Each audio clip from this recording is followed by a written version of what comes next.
오늘날 순종이라고 말을 한다면 고루한 단어처럼 느껴집니다. 소리를 조금 높이세요. 고루한 단어처럼 느껴집니다. 그러나 신앙생활에서는 순종을 통과하지 않고서는 신앙의 깊이를 맛볼 수가 없습니다. 성경에서 인간의 죄의 시작은 하나님 앞에서의 불순종에서부터 시작했습니다. 반면 인간의 죄를 해결하는 것도 주님께서 하나님께 순종함으로써 죄를 해결하셨습니다. 순종은 이렇게 중요한 것입니다. 그러나 무엇보다도 어려운 것입니다. 순종의 의미가 무엇일까? 오늘 성경을 통해서 한번 생각해 보는 시간을 가질까 합니다. 먼저 첫 번째로 순종이 뭘까? 우리 신앙의 관점을 바꾸는 것이라고 한번 말할 수 있습니다. 순종의 반대말이라고 하면 불순종이겠죠. 불순종이는 뭐냐? 어긋난다, 빗나간다라고 말할 수 있죠. 성경에 죄라는 단어가 14종류가 나옵니다. 근데 다 각각의 뜻이 있지만 공통적인 의미는 뭐냐? 빗나간다라는 의미를 다 포함하고 있습니다. 즉 순종이란 뭐냐? 빗나간 관점을 바로잡는 것, 이렇게 말할 수 있죠. 오늘 본문은 그것의 좋은 예입니다. 출애굽을 하고 무리바 광야를 지나고 있을 때 물이 떨어졌습니다. 이제 도저히 물 없이는 앞으로 갈 수 없어서 사람들과 가축들에게 줄 물이 없습니다. 그러니까 사람들이 하나님 앞에 물을 갈구하다가 물을 주시지 않으니 뭐라고 하느냐? 하나님이 계시긴 계신가? 하나님이 계신가 안 계신가 의심했다. 하나님께서 그들을 이끌어가는 목표를 빗나가기 시작하죠. 이 빗나간 틈을 타서 사단이 역사를 하는 장면이 오늘 본문입니다. 이 빗나간 관점을 바로 세우는 것이 순종이라고 말할 수 있죠. 그럼 어떻게 바로 세우느냐? 세 가지를 말할 수 있습니다. 첫 번째로는 관점이 빗나갔다면 거꾸로 한번 볼 필요가 있습니다. 오늘 1절, 2절에 보니까 마실 물이 없었다라고 한다면 거꾸로 한번 생각해 봐야죠. 왜 하나님은 우리를 물이 없는 곳으로 인도하셨는가? 물이 없는 곳에서 우리가 목말라서 죽기를 원하실까? 아니면 절대로 물을 주시지 않으려고 하시는 걸까? 애굽에서 구원하셔서 출애굽시키시고 홍해를 통과하고 만나와 메추라기를 주신 하나님께서 왜 물은 주시지 않겠습니까? 결국 물도 주시죠. 또한 3절에 보니까 왜 우리를 여기서 죽게 하느냐라고 한다면 거꾸로 생각해 봐야죠. 왜 하나님이 굳이 여기까지 나와서 그의 백성들을 죽게 하시겠습니까? 빈손으로 애국 군대를 물리치고 광야길 동안에 불기둥과 구름기둥으로 지키시고 인도하신 하나님께서 왜 그의 백성들을 죽이시길까? 그러진 않겠죠.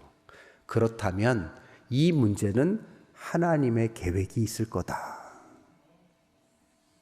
위기가 아니라 하나님의 특별한 기회로 만드실 거다.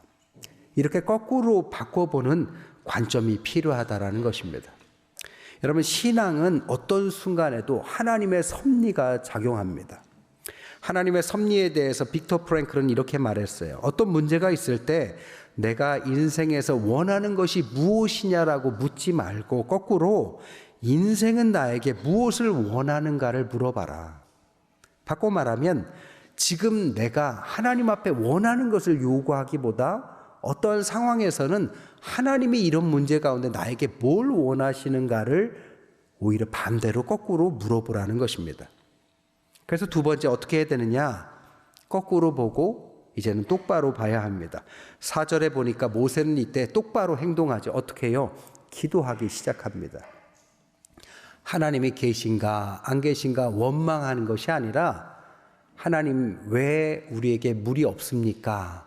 그러면 어떻게 해야 합니까? 라고 기도를 하기 시작했다는 겁니다. 그랬더니 5절에 보니까 하나님께서 그의 역사하게 만드신 지팡이를 생각나게 하시더라는 겁니다.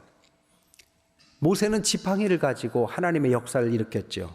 뱀이 되기도 하고 10가지 재앙을 일으키기도 하고 홍해를 가른 모세의 손에는 항상 지팡이가 있었습니다. 그 지팡이는 하나님의 역사의 기록이고 기억이죠.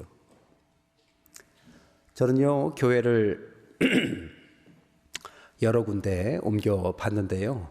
바꿀 때마다 저만의 루틴이 있습니다. 뭐냐면 새로운 교회에 가면 성경책을 바꿉니다. 그러니까 새로운 성경책으로 새로 시작해요. 이 성경책이 이제 태평교회에 와서 처음 새로 사서 지금 3년 넘게 쓰는 성경책입니다. 성경책은 어떤 겁니까? 저에게는 설교를 준비하고 신방을 준비하고 그냥 성경을 읽으면서 그곳 그 교회에서 하나님께서 일으키실 많은 일들에 대한 기록이 이 성경에, 제 성경에 기록되어 있는 거죠. 즉 하나님께서 새로운 교회에서는 어떻게 일하실지에 대한 고스란한 기록들이 남아있는 것입니다. 마찬가지로 모세 지팡이가 그 역할을 한 거죠.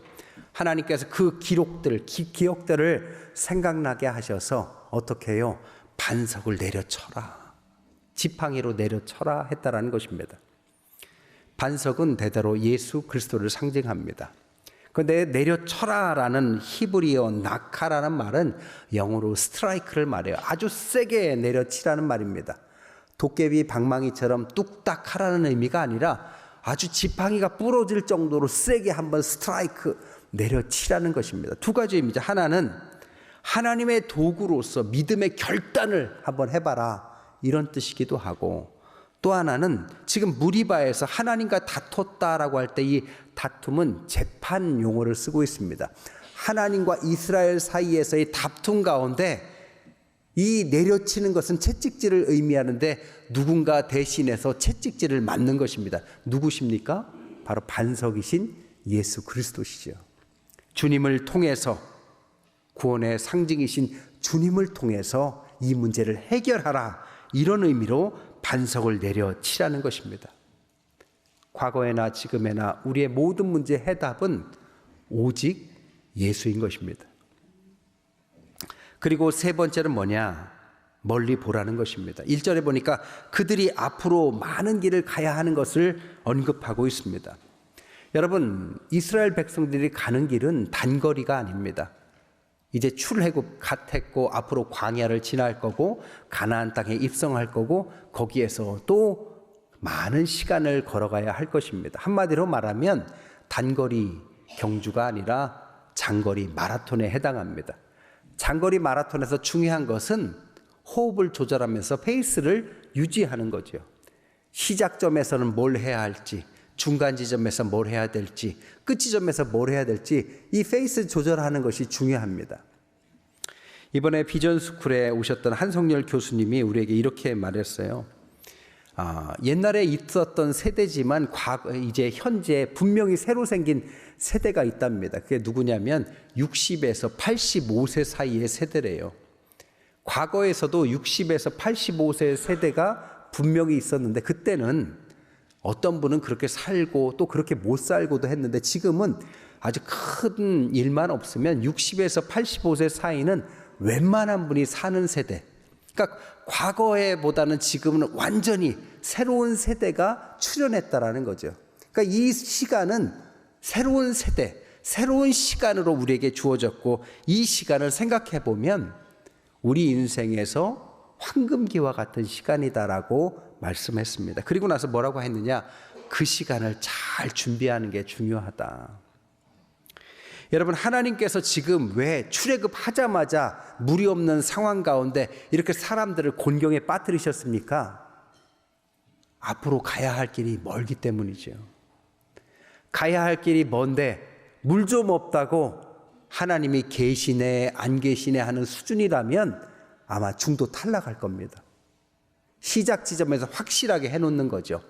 물이 없을 때 반석을 쳐서 주님의 그 생수를 통해서 생명을 이어가는 이 경험을 통해서 앞으로 긴 여정을 주님과 함께 할 수 있는 믿음과 실력을 갖추게 만드는 것입니다. 이것이 첫 번째, 우리가 하나님 앞에 순종, 빗나간 관점을 바로 세우는 바로 순종의 첫 번째입니다. 두 번째는 뭐냐? 순종이라는 것은 하나가 되는 것이다 라고 말할 수 있습니다.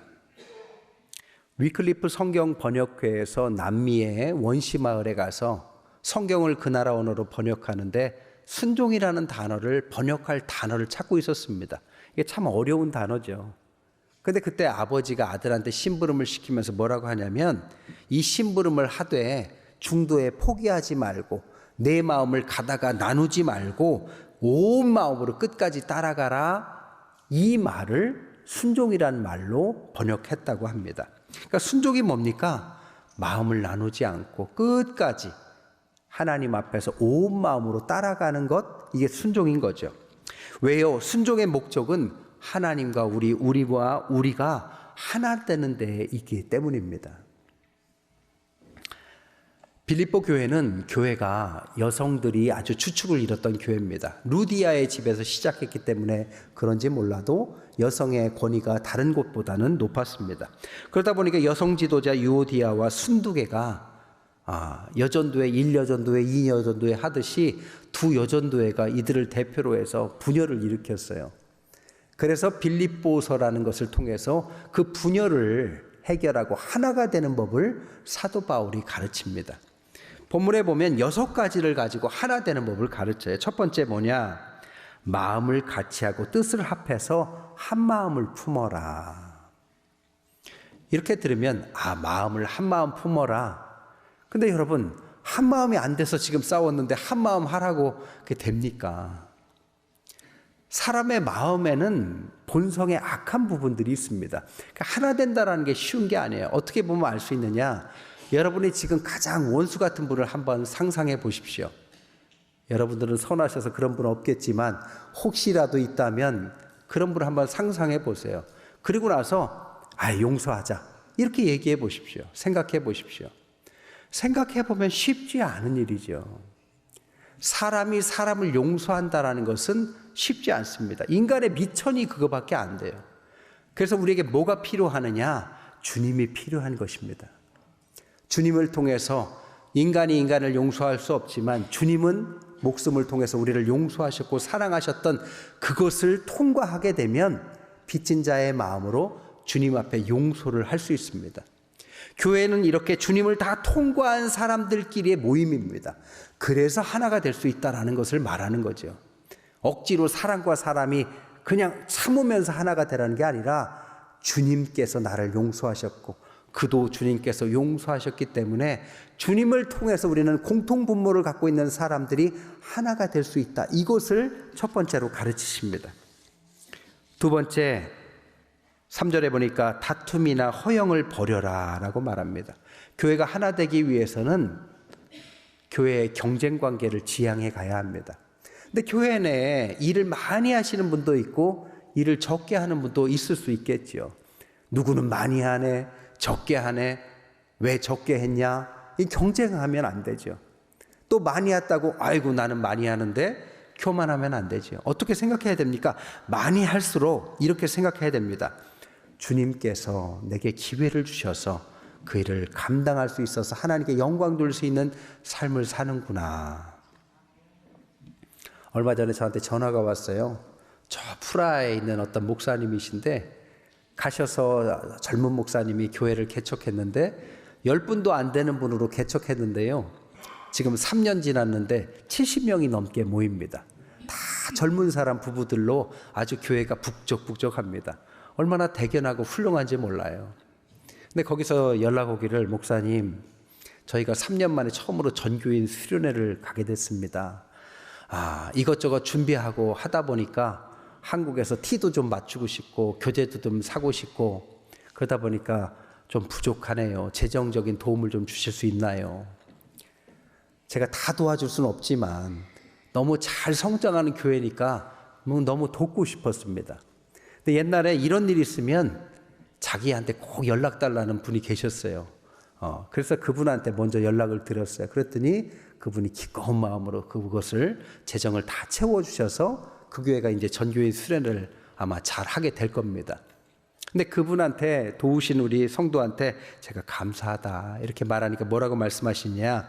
아닙니다, 목사님. 저에게 이렇게 도울 수 있는 기회를 주셔서 감사합니다. 전 이게 참 감사했습니다. 우리 성도들이 이렇게 성숙한 마음을 갖고 있다는 것이 참으로 감사하고 그런 분들과 함께 신앙생활을 한다는 것이 참으로 영광이었습니다. 하나님께 영광을 돌리는 교회, 하나 되는 교회는 이런 마음을 품으라는 것입니다. 세 번째 빌립보서 2장 3절에 보니까 겸손으로 나보다 남을 낮게 여겨라. 사람이 살다 보면 상대보다 자기가 더 낫다라고 상대를 깔아 눌러야 자기가 높아진다라는 생각을 품기 쉽습니다. 그러나 그러해서는 하나가 될 수 없겠죠. 어떻게 해야 됩니까? 상대를 높여줘야 되겠죠. 옆 사람한테 한번 말씀해 보세요. 따라합시다. 나는 부족하지만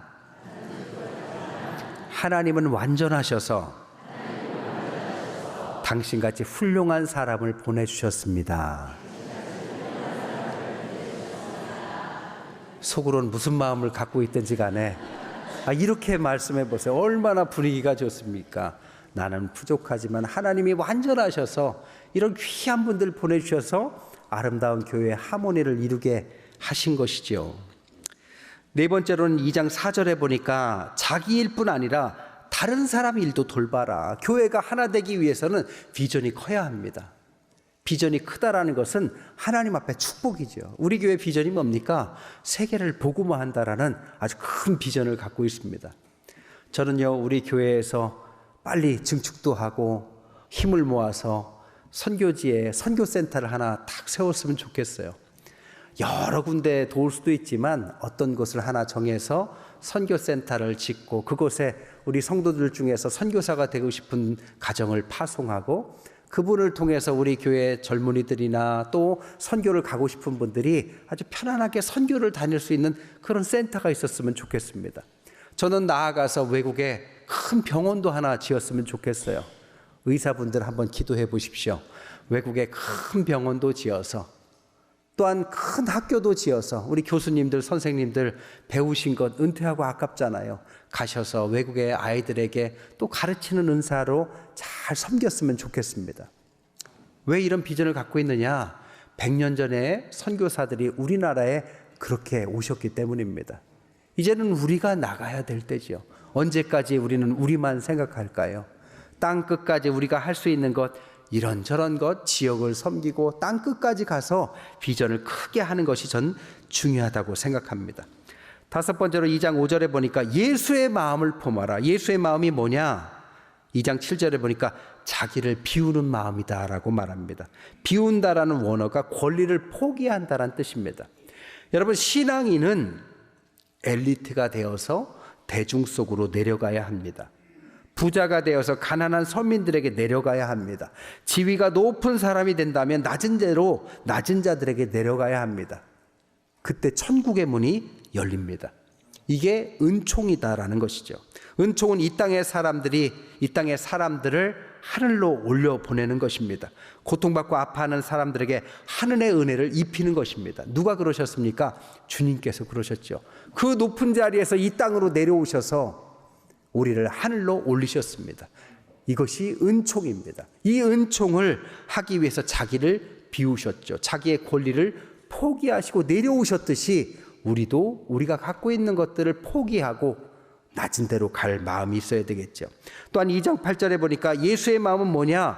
자기를 낮추고 죽기까지 복종해라. 여기에 복종의 원어는 아래에서 듣다란 뜻입니다. 밑에서 겸손하게 자발적으로 청종하고 질서 있게 따른다라는 거죠. 복종이라는 것은 힘들어요. 자발적이어야 합니다. 시켜서가 아니라 하나님이 그런 마음을 주셔서 잘 마음을 다스려서 하는 것입니다. 때로는 이성을 넘어서야 될 때도 있어요. 교회의 여건이 연약해도 더 큰 일을 주시면 믿음으로 때로는 도전해야 될 때도 있습니다.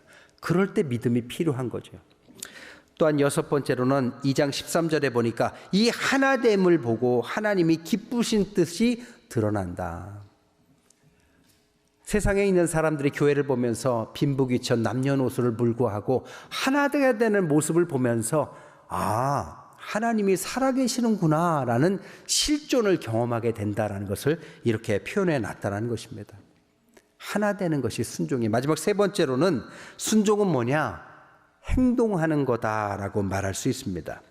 순종은 생각만 하는 것이 아니라 행동하는 것입니다.